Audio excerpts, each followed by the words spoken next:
All right, so Uh, let's get started. So let's start at the high level here, and this is going to get really nerdy between you two, and I'm going to try to ground it as best as possible for us, kind of not so technical people. But tell me, what is code signing, and what is it used for?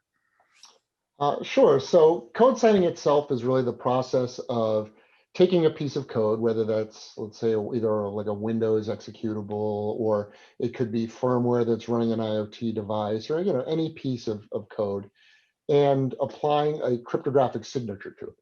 So essentially, what you're doing is you're taking a asymmetric key, and you're taking a hash or a fingerprint of the code, and you're signing that fingerprint and saying, by doing that, you're attesting that yes, I am the holder of this key, and I say that this code is from me. Is essentially what you're doing.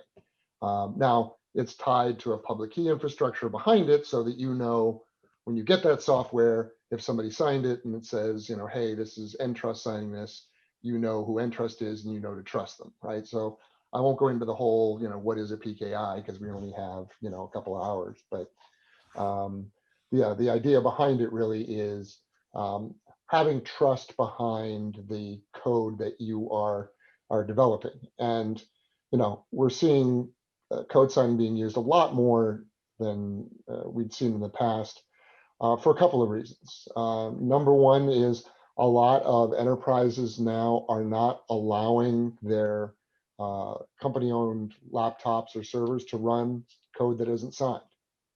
For obvious reasons, hackers, may not want to give you a signed piece of code because they don't have the right certificate to sign it with. So that's a great way to kind of block and filter out malware, is requiring code to be signed to run it in your environment. And of course, once companies start doing that, all of the software vendors that are supplying them with software also have to have signed their code. So we had a number of customers we work with that initially hadn't provided signed updates. Their updates were available on their tech support site, for example, right? So yeah, we're pretty sure that if we go to your tech support site and get it, it's from you. But now their laptop doesn't care. It's not going to run it. It's not going to run the update unless you have that signature attached to the code. So that's really kind of what it's used for, as well as really making sure that whatever it is you're running is genuine.